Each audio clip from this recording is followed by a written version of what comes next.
So far, in these lectures, we have talked about mass, about acceleration, and about forces, but we never used the word weight. And weight is a very non-intuitive and a very tricky thing, which is the entire subject of today's lecture. What is weight?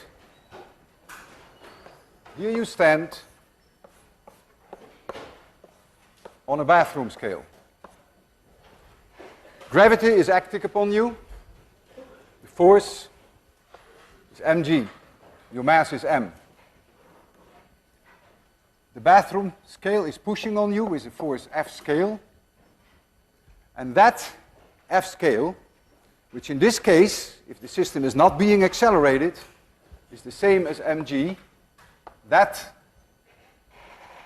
force from the bathroom scale on you we define as weight.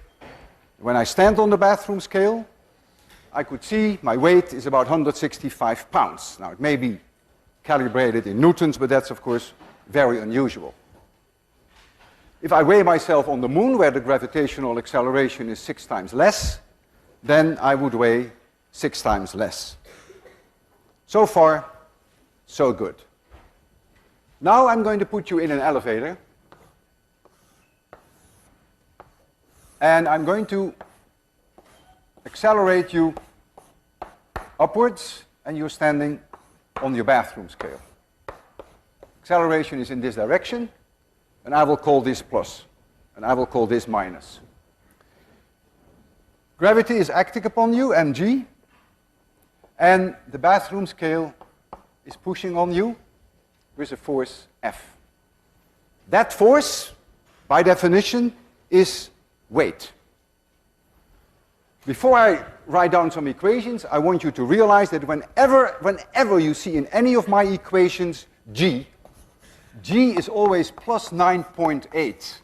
And my signs, my minus signs, take care of the directions. But g is always plus 9.8 or plus 10 if you prefer that. Okay, it's clear that if this is accelerated upwards, that f of s must be larger than mg, otherwise I cannot be accelerated. And so we get Newton's second law. F of s is in plus direction, minus mg, it's in this direction, equals m times a.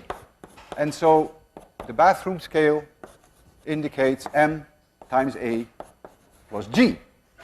And I have gained weight. If this acceleration is 5 meters per second square in this direction, I am 1.5 times my normal weight. If I look on the bathroom scale, that's what I see. Seeing is believing. That is my weight. If I accelerate upwards with 30 meters per second squared, 30 plus 10 is 40.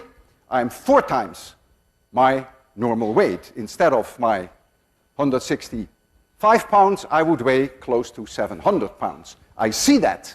Seeing is believing. That is my weight. Now, I'm going to put you in the elevator. Here you are. And I'm going to accelerate you down. This is now A. And just for my convenience, I call this now the plus direction. Just for my convenience. It doesn't really matter.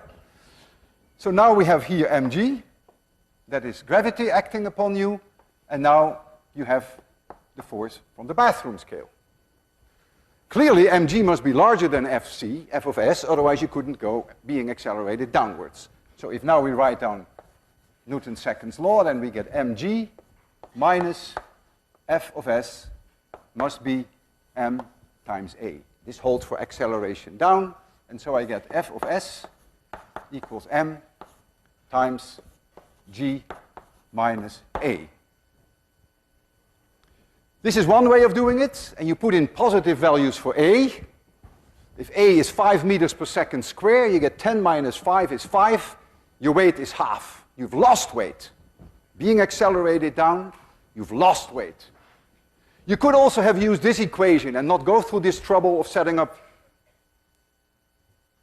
Newton's law again. You could simply have said, okay, this a is minus in this coordinate system, and so you put in a minus 5 and a plus 10, you get the same answer.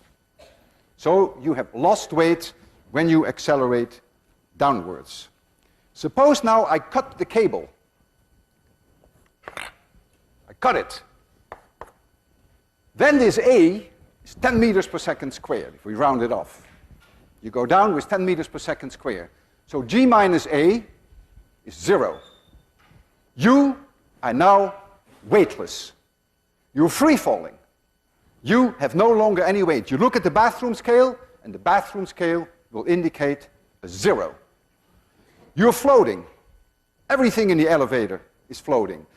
If you had a glass with water, you could turn it over, and the water would not fall out. It's like having the shuttle in orbit with the astronauts being weightless. There is a great similarity between the astronauts in the shuttle and a free-falling elevator. The only difference is that the elevator will crash, will kill you. In the case of the shuttle, it never hits the Earth because of its high speed. We'll talk about this much later when we deal with orbits and with Kepler's law.